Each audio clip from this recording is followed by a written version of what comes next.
Have you ever paid a tourist price in Japan, Andrea-san? Not in Japan, no. Other countries, yes. Same here. Okay, which countries can I ask? In Myanmar? Okay, I paid in China, Okay. mainland China. Okay, I asked you this question because a previous week, an Osaka ramen shop went viral for showing a much higher price on its English menu. And at the same time, Japan's reportedly considering higher entry fee for foreign visitor at National Museum. So is this practical or is it unfair? Yeah, actually, this is a big topic in the world of tourism recently. And I think each side, the business side, the Japanese business side or the museum side versus the tourists side. Right. So, yeah, I'm not sure about this, honestly. Yeah. So let's talk about it. Okay. So let me tell you what happened in Osaka first. Okay. An Osaka ramen restaurant faced a controversy after its English menu listed significantly higher prices than the Japanese one. I think I heard about that, yeah. Yeah, I just skimmed the news. After tourists complained, the restaurant defended the price differences, claiming the English menu item was a distinct special menu, not an attempt to overcharge foreign customers. Right. So actually, it wasn't the same product. It was ramen is ramen, but like the toppings and stuff were different. That's what the shop owner explained. Right. So I think that's how they tried to justify it. Right. So I think media started talking about this. If the English menu is truly a different item, like bigger portion, a special topping, like you said, does that make it okay? I think this is a really, really difficult topic because it's sensitive. And I don't think there's any one correct answer. Mm-hmm. So, this is my opinion, my personal opinion. If it's not the same product, the price is okay. It's okay to make the price different. Mm-hmm. But then why make a different product? Can't the foreign tourists eat the same ramen that Japanese people eat? Right. Why does it need to be a special kind of ramen? Yeah. I think like as a tourist, when I go to a country, for me, I want to eat what the local people are eating. I don't want to eat like a westernized version of what they're eating. I want to try the local food. Right. I'm the same. Yeah. I want to try authentic food from the countries. Yeah. So I feel like this ramen shop in Osaka was trying to, like, in English we say, pull the wool over someone's eyes. They were trying to trick the tourists into paying more for a slightly different product that wasn't necessarily a better value. It was just different. Okay. Yeah. So, as I said, I skimmed this news, but how they found this different menu item price? Well, I don't know about this shop in particular, but I actually, because I help manage a Facebook page for tourists coming to Japan, and there's a lot of members. It's a huge group. We've got about 10 administrators in the group, so it's a big, big group. But even our group members have said they've seen this in Tokyo. Like when they go to eat somewhere, they'll be given the English menu. But then you can see, like, if anyone else has the Japanese menu, you can kind of peek over and see the difference. And they notice the different prices in not just ramen shops, but all kinds of shops, like izakayas and different kinds of restaurants. And they don't understand why. They don't understand why is there a price difference. So they always come and ask, why is the price different for us? And if I complain, can I get the Japanese price? Can they get Japanese menu items? Japanese menu If book? they complain, usually they can. But I think most shops want to charge a little extra for having made the English menu. Okay. Because for the shops, they have to pay someone to translate the menu and print it out in English. So it's not a free service. Okay. I got a question. Okay. Can they translate this menu books with Google Translate? Ooh, I think it depends on the menu. If it's Okay. handwritten or if it's typed. If it's typed like a chain shop, probably they can use Yes. translate software. But if it's handwritten, maybe not.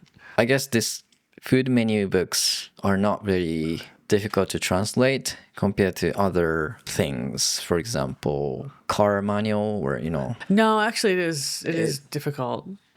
It's very difficult. Is it? Yes.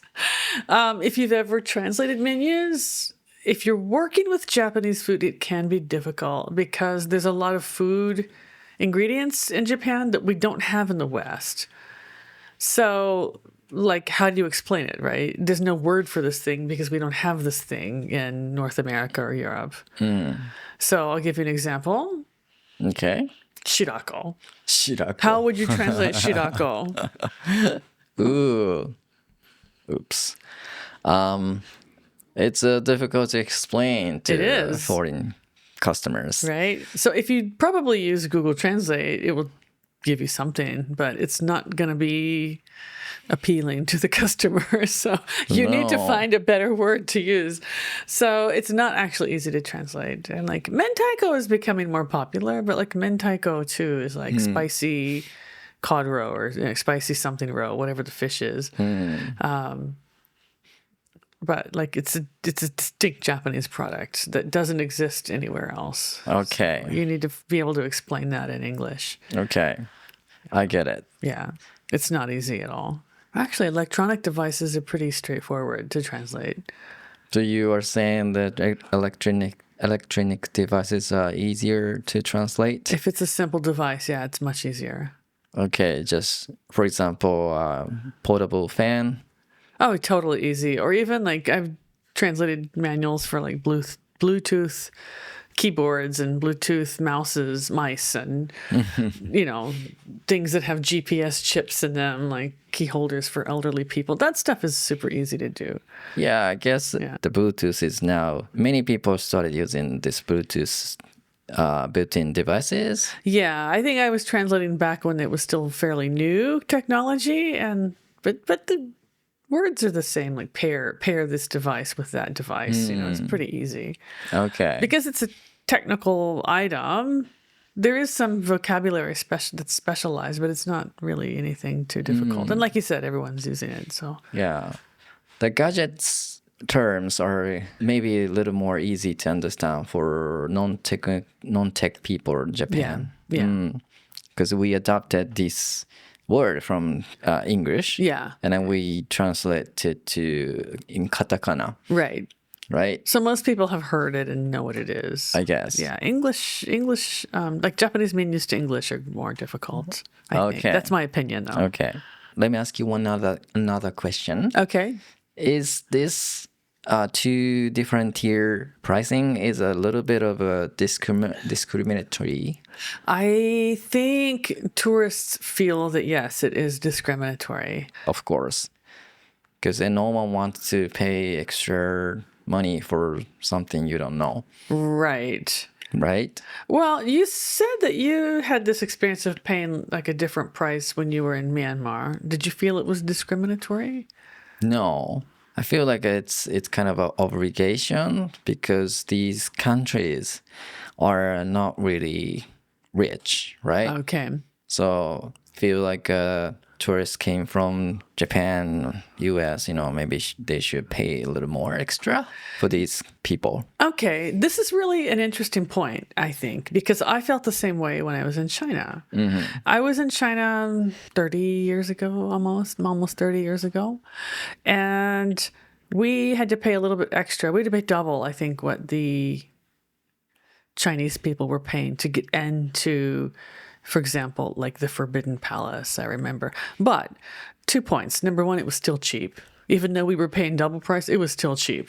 And number two, it's like you say, like it was at that point still not considered a developed country. It was still in the process of becoming a developed country.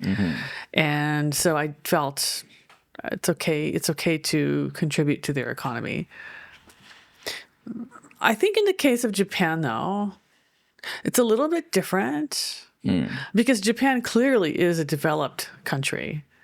It's a very clean, safe country with good infrastructure and good technology and a good lifestyle, very healthy, clean lifestyle.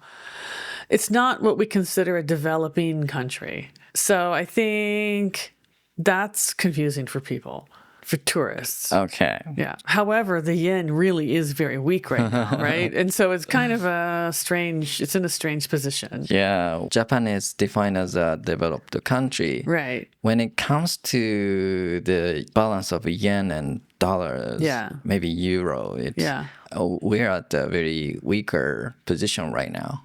Right. And so because of that, like even though Japan is producing a lot of cars and technology and agriculture, the GDP is quite high here. If for example, ramen shops and restaurants and museums start charging people different prices, it makes Japan look like a developing country. Right. It makes the status look lower than it actually is my fear. That's what I'm afraid of. Yeah, but that's why many foreign tourists say Japan is cheap. Yes, because of the yen dollar balance. Yeah. So in addition to food, Yes. we have some other news. We have some other topics that we have to mention. Okay. Japan is considering a dual pricing system for national museums and galleries starting in spring 2026, potentially charging foreigners 2 to 3 times the standard entry fee. This is aimed at increasing revenue to fund multilingual signage and information. Okay. So looking at like museums and galleries and, facilities like that, I think last year Himeji Castle was trying to implement this kind of dual pricing system. Do you know what happened with that? Did they do it? I don't know if really started yet. Okay.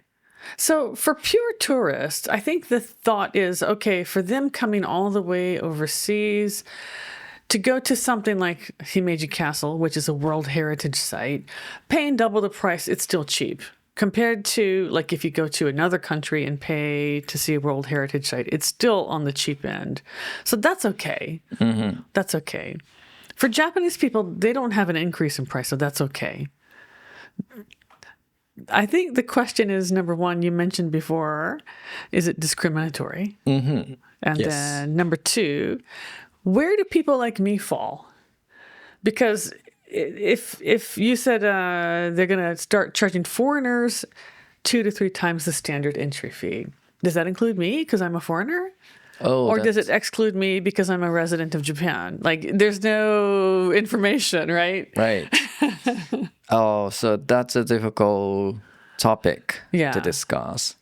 And probably you might need to pay 2 to 3 times standard entry fee. Yeah, and so people like me, residents of Japan, who are like, we're clearly foreign. I'm not a Japanese person by any stretch of the imagination. I don't look Japanese.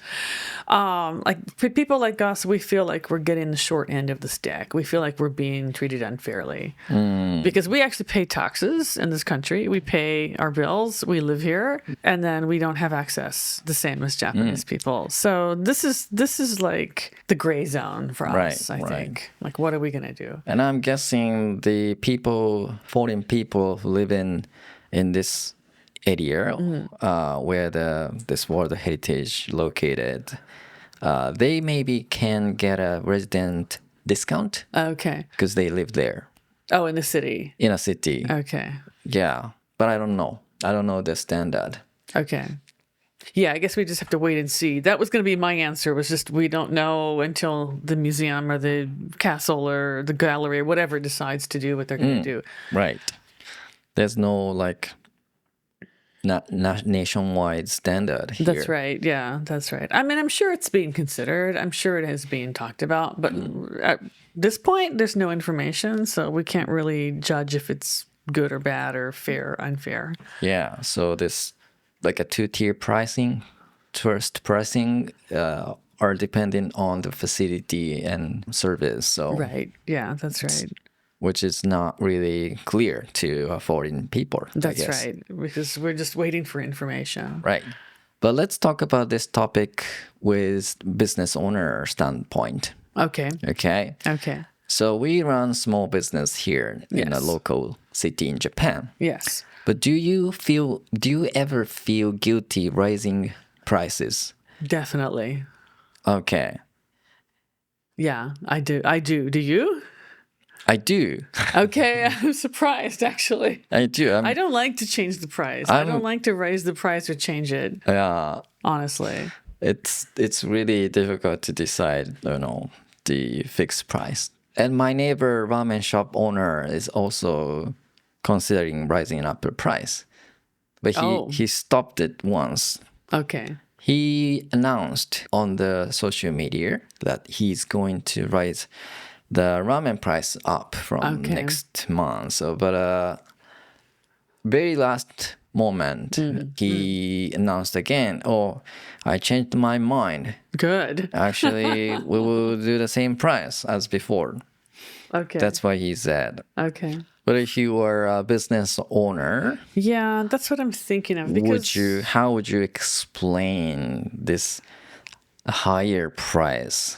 to customers, I would just say our ingredient price has really gone up because of whatever the war, or because of the environmental change, or some reason like why the price is expensive, and it's probably true.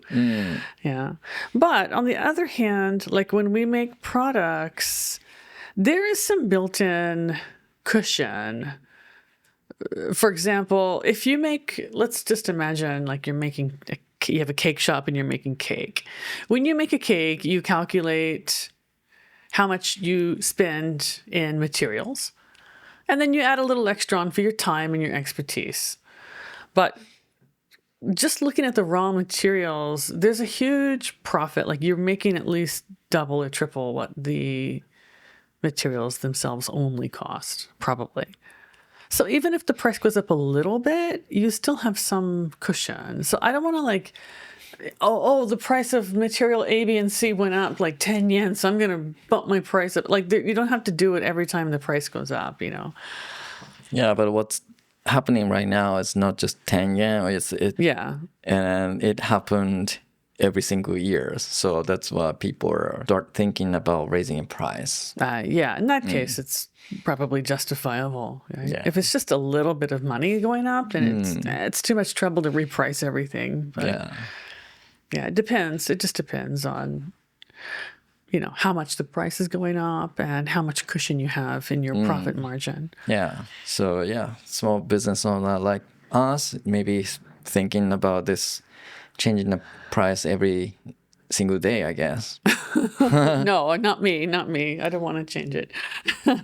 Yeah, of course, depends on a product or service. Yeah, for service industry, like eikaiwa or hotel work, or, like if you're a restaurant hall server or something, the price of the staff's hourly fee is going up. So you have to consider that too, right? Right. Okay. So there's a follow-up news. After the story of ramen shop went viral, the ramen shop said they are not stop this double pricing system. Okay, they won't. They won't. Okay. They will keep the two different pricing for ramens. And then the expensive one is premium bowl. Okay. Okay. What do you think? Would you like to go to this ramen shop? Only if I can order the non-premium regular priced ramen. Okay. I might pass. How about you? Would you go to this shop? If this were close to where I live, yes. Really? Okay. I don't know. What would you do, for example, if we went together and they charged you the Japanese price and they charged me the higher premium price? Oh, I will complain that. Okay. That's what I wanted to hear. Thank you very much. I will definitely complain that. Okay, thank you. Okay, that was a question for Tomoya. But how about you guys? What would you do? If I went with you to your favorite cafe or ramen shop or whatever, curry restaurant, and we were together and they charged me more, would you be okay with that or would you complain? That's what I want to know. Yeah. Okay, that's all for this episode. We hope you enjoyed this topic today. Okay, we'd like to hear from you guys too. Have you ever paid a quote-unquote tourist price for something? Do you think tourist pricing is fair? Please tell us what you think on Instagram, Spotify, or YouTube. We're also looking for new episode ideas. What would you like us to talk about next? Okay, feel free to join our live stream also. As you know, we are live streaming on Thursday evenings, usually around 6:30 or 7 p.m. Japan Standard Time on YouTube. Okay, this is CrossTalk, bringing you English your way every week. Keep listening and keep shining. Bye.